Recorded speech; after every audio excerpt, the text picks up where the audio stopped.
Hi, I'm Wendy from Shiny Happy World, and this gazelle or antelope is the new pattern in the Funny Faces Quilt Block of the Month Club. And when I say new, it is December 2023, and if you're already in the club, you should have already received a link to download this new pattern. If you're not in the club yet and you join anytime in the month of December in 2023, this is the pattern that you're going to get instant access to.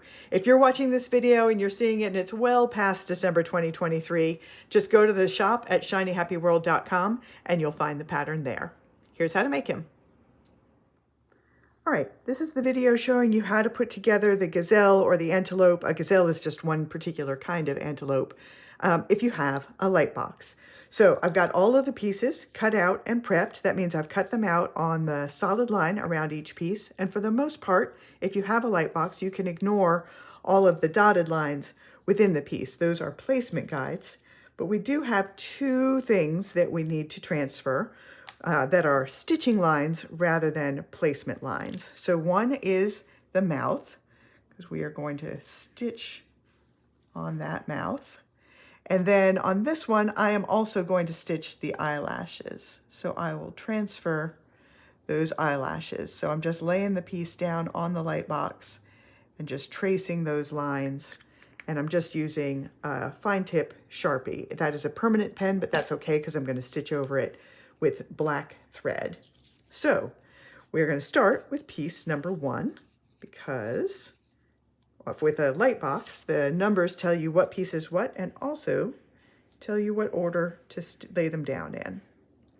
So I'm going to be doing this one what I call snapshot style. So when I transfer this entire face to my quilt block, I'm going to make sure that this straight edge is at the bottom edge of the block because I want it to look like I've taken a photo of my gazelle and I just zoomed way in on the face. So she has a body, it's just cut off at the bottom of the picture.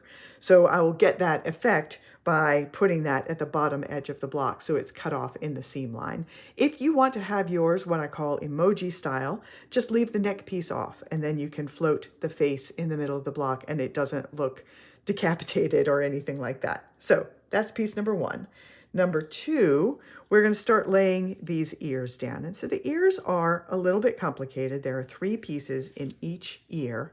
And that's because I was really trying to, as I was studying the photos of the gazelles and antelopes, they all have different kind of face markings, but they pretty uniformly have these ears that have a darker color on the inside and they all have like a folded over flap on them.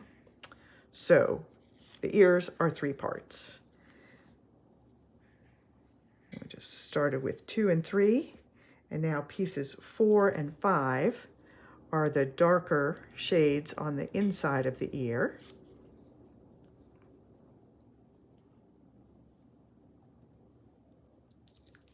And that's 5.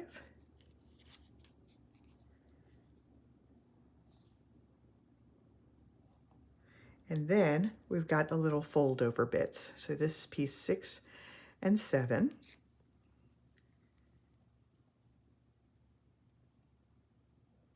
There's 6.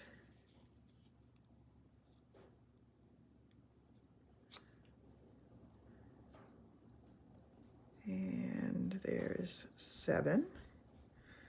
All right, now 8 is the bottom part of the face.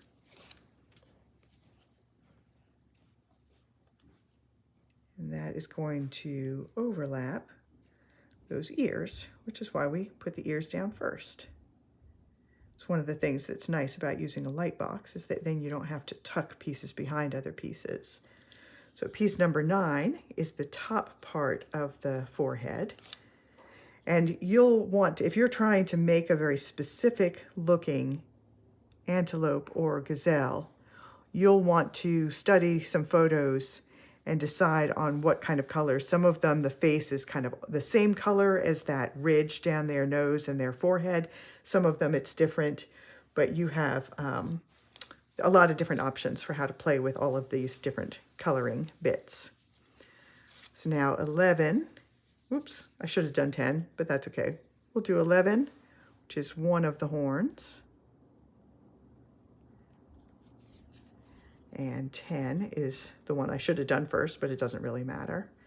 And so a lot of antelopes and gazelles have kind of ridged stripes almost around their horns, and I tried to duplicate that a little bit by using a striped fabric here, just to suggest that. I don't usually get into that much detail. And then 12 is one of the eyes.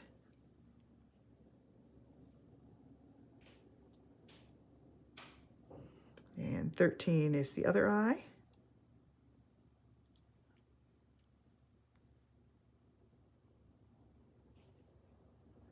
And last but not least is the velvety nose, and that is piece 14. All right, so I've got all of the pieces laid down, and I'm going to carefully lift up the silicone mat, carry it over to my ironing board, fuse all the pieces in place right on the silicone mat. Then I can peel it up as one already assembled transfer, and I can put it onto the block, fuse it onto the block, do all of the outline stitching, and then I will bring it back here and show you the finished block, and also show you two other versions that I made in slightly more realistic colors, including one that does not have the eyelashes, so you can see what that looks like. All right, and here is a finished block. So again, this could be a gazelle, it could be an antelope. A gazelle is actually one kind of antelope, so all gazelles are antelopes, not all antelopes are gazelles. But you can play around with some of the coloration. Just Google different kinds of antelopes and gazelles if you wanted to make a very specific kind. So this one I did all in shades of brown with dark gray antlers, or horns, I guess they're horns on this. So all of these browns and the background and the horns actually are all from the Animal Kingdom Blenders collection. All of the browns are from the Grizzly collection, the Grizzly blenders, and this very, very dark gray is in the Elephant collection. But I made this in a couple more colors as well. So here's a fantasy version of a gazelle that I made using all yellows from the Farmer's Market collection. So these are all from the Corn Blenders collection. And the background block is from the classic rainbow quilt blocks. These are blocks that are printed with those quilting lines on it. So all you have to do is follow the lines to do your quilting. So this one not only is in fantasy colors, but I also did the eyelashes on this version. So this version has no eyelashes, and this one I stitched the eyelashes. That is always an option. And I did one more version. So here's another one in realistic colors. So again, all of these browns are from the Animal Kingdom, from the Grizzly Blenders collection. And this kind of soft seashell pink is from the Sea Breeze collection. So again, this is one of those blocks that has the quilting lines printed right on it. So that is 3 different versions, different color versions of the new gazelle or antelope pattern, the current pattern in the Funny Faces Quilt Block of the Month Club. I'm Wendy at Shiny Happy World, and I will see you next month.